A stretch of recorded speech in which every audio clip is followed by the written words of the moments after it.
All around the world, there's been an increase in the practice of spiritism, fortune-telling, witchcraft, and Satanism. This video seeks both to warn and inform the viewer about the possible dangers of any involvement with the occult.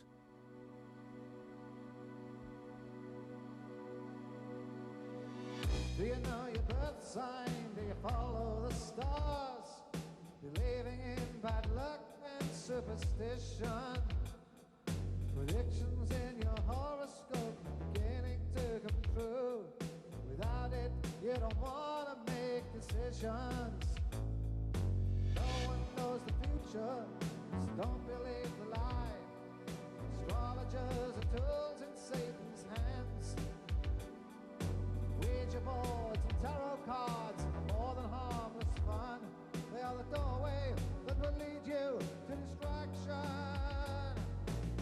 Come into my parlor, send the spider to the fly. There are many pleasures. Do you want to try?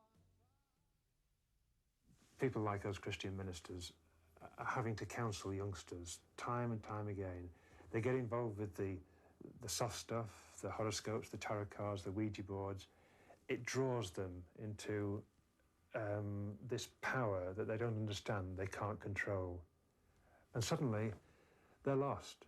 Their personalities disintegrate, and they go from bad to worse, and they lose the ability to be people in their own right and to make choices. We've got 5 minutes to get a rehearsal in for a cup of tea, so let's get going.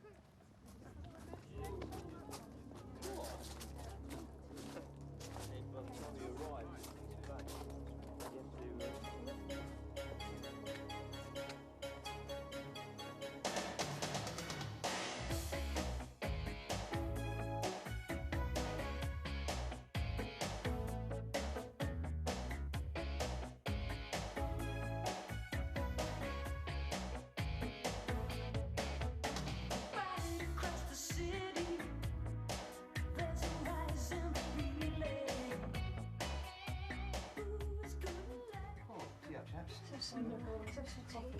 Hey, you know, it's incredible, isn't it, the amount of people we've actually met along the way who've needed to have been set free from involvement in the occult and other practices. I know, it's incredible. I mean, do you remember that girl up north we met? That's right, yeah, she was absolutely ensnared by it. You know, she just had a simple seance in her house because she thought it was just some fun, you know, something fun to do.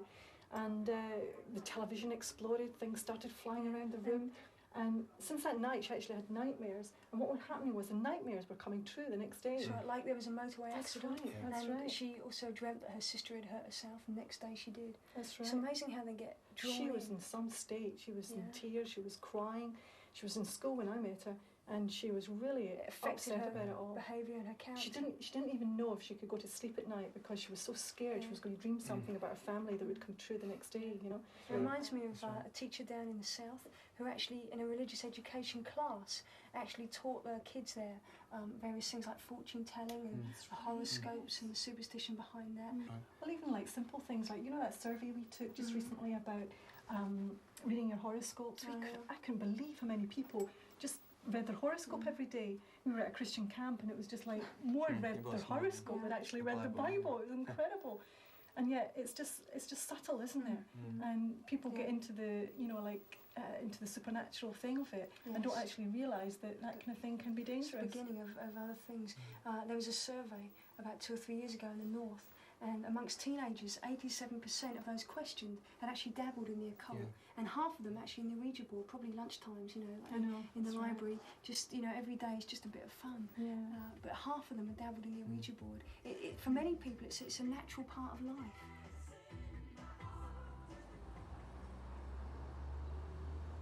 A little while ago, I was asked to go to a school in Cambridgeshire to teach RI for 2 weeks. I said I would go and happily join the staff, and we had a good time. But during the 2 weeks, they asked me specifically, would I speak at one of their general study periods on the occult. I said it was not a subject I liked to tackle, but I would do, provided there were senior members of staff present, so they knew the kind of things that I was sharing. And we had a very good hearing. When we'd finished the session and went back, I went back to the staff room. I'm sitting in the staff room having a cup of coffee, when suddenly there's a disturbance outside. People come running into the staff room and say, "Come quick." And I went out into the foyer of the school, and there is a young lady, clearly demented, screaming. Part of her body is paralysed, and beside herself, and a confusion that reigned with children running everywhere. Recognising what this was, I stepped in and got hold of her and took her very quickly out from the foyer of the school and through a door and onto the field, which was just adjacent. I stood her there, and now she was uncontrollably shouting and screaming. I said to her, "I don't know what has caused this.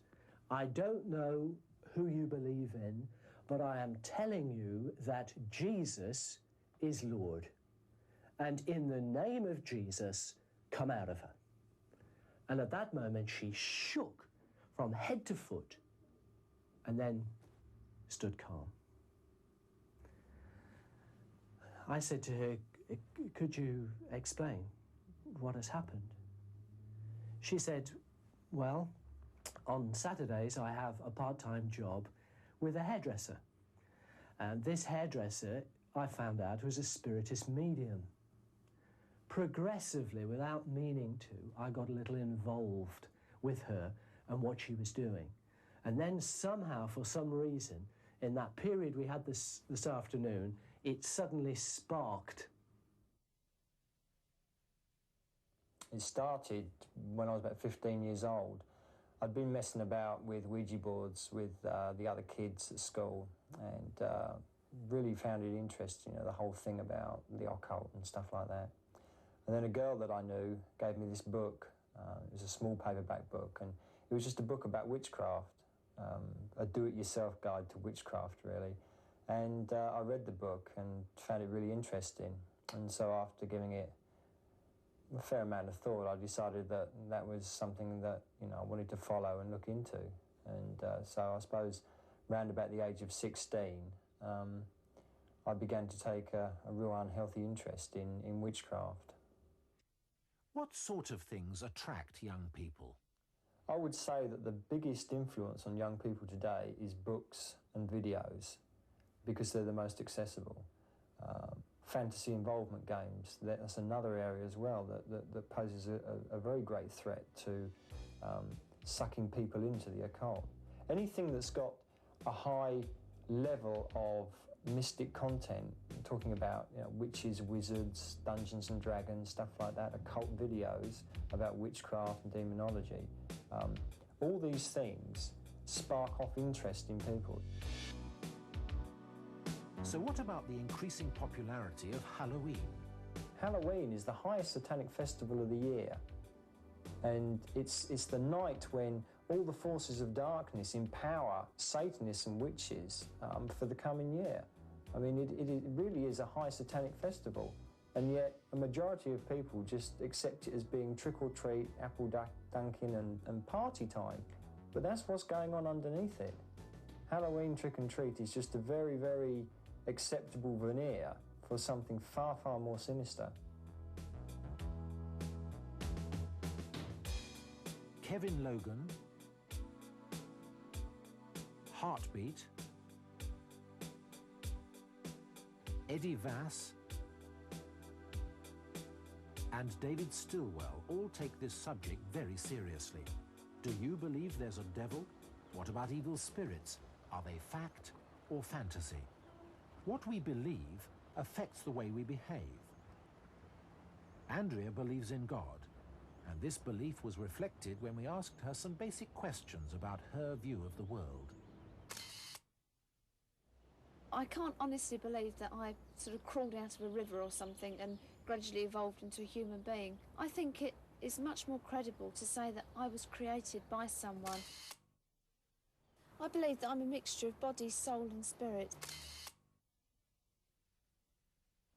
All the experiences that happen to us throughout our lives affect the kind of person that we end up being. I think you know deep down inside when you're doing things that are right and when you're doing things that are wrong. I suppose it's what you call your conscience.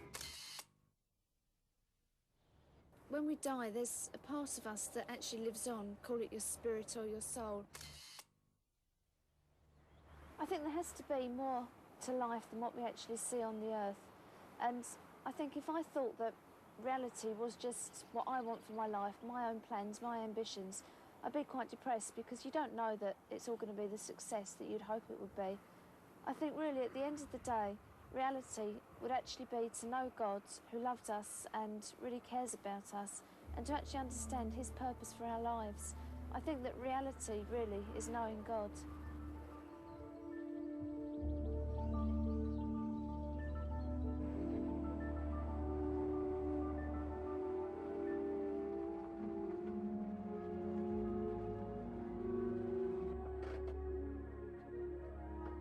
Rodney Matthews is an artist whose work can be seen on record sleeves, calendars and posters all over the world.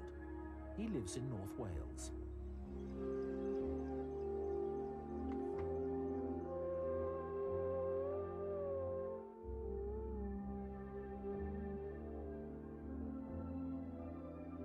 Rodney's pictures often provoke people into thinking about their own worldview of life, things seen and unseen.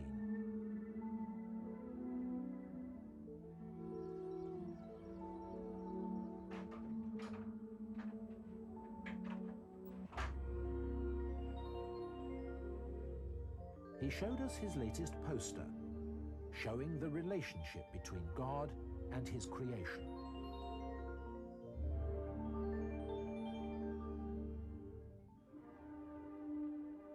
God,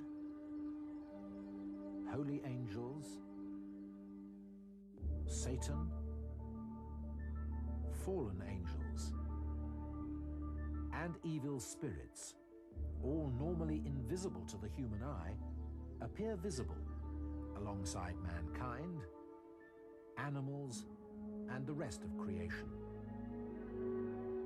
Spiritism, fortune-telling, witchcraft, and Satanism are results of the influence of these fallen angels and evil spirits. Getting involved can open up doorways for spirit beings to harm and oppress us. God himself dealt with this danger to mankind 2,000 years ago. He came to this world in the person of Jesus Christ and broke the power of Satan, death, and sin on the cross at Calvary. In Christ's victory, there is the promise of freedom from the harmful effects of contact with the occult. Do you know your birth sign? Do you follow the stars? Believing in bad luck and superstition. Predictions in your horoscope beginning to come true.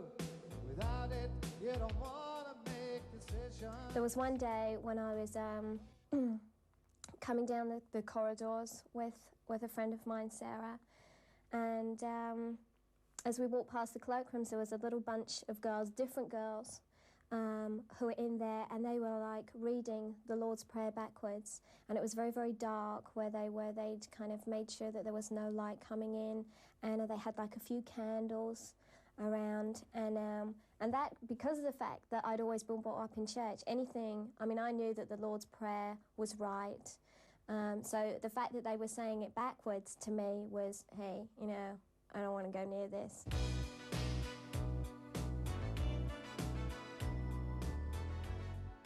Ouija boards in themselves are very dangerous things.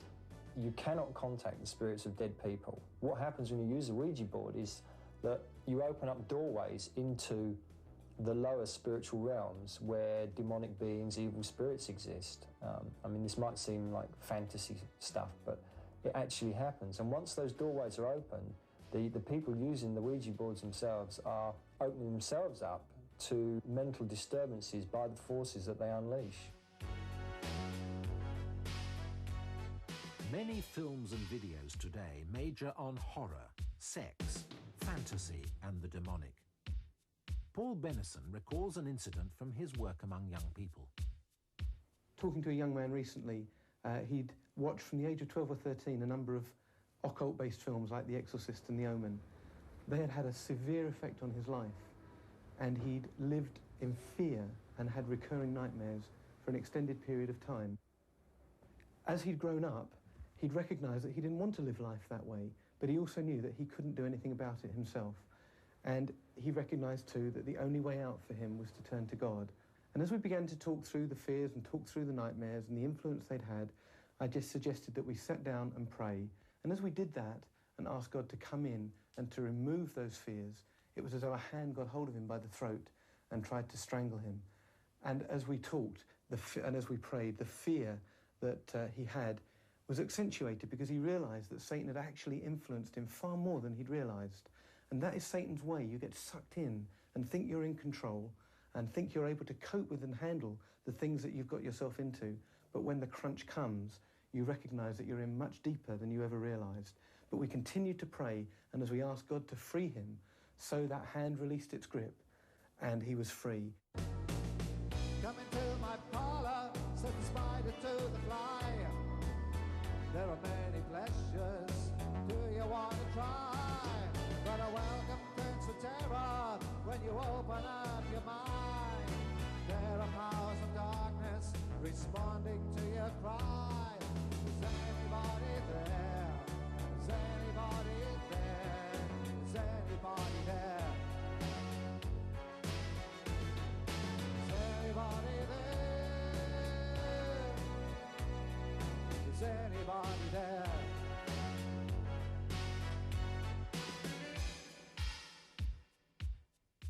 When Sarah and I went down to the other end of the playing fields under the willow tree to see what was going on there, they weren't doing anything that I would recognise was wrong, because they weren't like reading the Lord's Prayer backwards or anything. But there was a crowd of them, and there was a girl lying down, and then they had like 6 people on either side. They were just kind of concentrating. They had their eyes closed and they were concentrating, and they were basically just lifting her up. Okay, which I now know is levitation, okay, but I didn't know that's what it was at the time. To me, it was just kind of magic, and magic was never evil or wrong or anything. And it wasn't long before Carolyn found herself not simply watching, but taking part. And so my friend Sarah, she bent down. It was me that was going to be over her. And everybody was linked around us, and, and she did the breathing and everything else, and then she went out. And it was me, and I really started to concentrate on her. And then immediately I was just like looking at her face, and her face just really started to distort. And you could see she was like really having problems. And I just thought, God, what is it I have done? What is it I have got involved in? And it really unnerved me. And I started to be frightened for my friend because I didn't know what was happening to her. And so I really prayed, and I was like, God, I'm really sorry, and, help Sarah, don't let anything horrible happen to Sarah, help her. And the more I prayed, the worse she got, and then the group that was around me just kind of like really turned on me, and they were really annoyed with me, and look what you've done to her, and, and it's all your fault, it's all gone wrong. And I was like, oh no, this is my pal, you don't even go around with her, okay? I'm not going to hurt her on purpose. And there was my poor mate, who was really drunk. She looked like she was drunk. She couldn't stand up straight, she couldn't focus, nothing. And that really frightened me, to see that kind of reaction in her. When I look back, it had a big effect on my life. It had a real significant effect on me mentally, emotionally. It affected me full stop. It messed me up. And I can see that now. Even just that small involvement that I had. There are many dangers attached to getting involved in the occult. Some of them obvious, some of them not so obvious. The obvious ones are the nightmares the children suffer fairly immediately after getting involved at school with the Ouija boards and so forth. The less obvious ones are the depressions and the family breakdowns that can come years later, but still stem from those experiences they had at those young years. But an even more fundamental problem is that it actually denies them access to God. God hates these people. Paul Heather was once deeply involved in astrology and provided his friends with birth charts and horoscopes. I recall going down Charing Cross Road and walking into this bookshop and seeing this beautifully illustrated book on how to become an astrologer, how to do it. And I bought it and took it home and began to study it. And when I get hold of something, I don't do it lightly, I really get into it, and I really got into astrology and learned how to do it.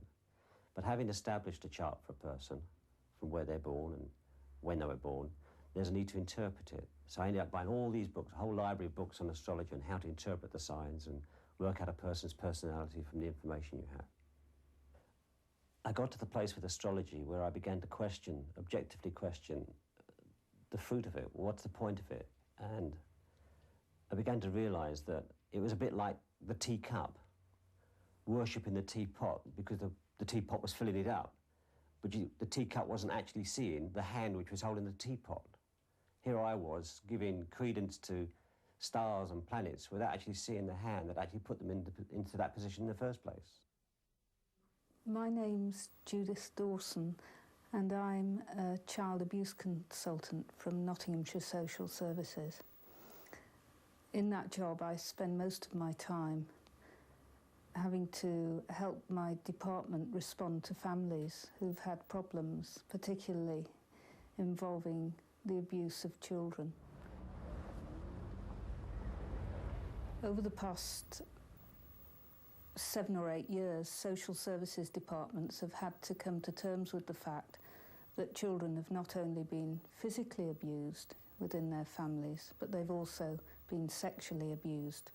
And that's been a very painful thing to get used to. We've had to be taken beyond belief, because what we've learned is that children are not only sexually abused in some families, but that they're also ritualistically abused. That means that we have learned that some families, some adults, get involved with satanic groups whose main aim is to destroy everything that is good, everything that's good about human life and human values. And one particular target in that would be that they should hurt and defile children. As you're probably aware, Christ said, "Touch not one hair of this child's head." Satanists believe that they should do the opposite of that. People like us Christian ministers are having to counsel youngsters time and time again. They get involved with the soft stuff, the horoscopes, the tarot cards, the Ouija boards. It draws them into this power that they don't understand, they can't control. And suddenly, they're lost. Their personalities disintegrate, and they go from bad to worse, and they lose the ability to be people in their own right and to make choices. And I'd just say to youngsters today, don't start on that path. Once you start on it, it's a very slippery slope that ends in disaster.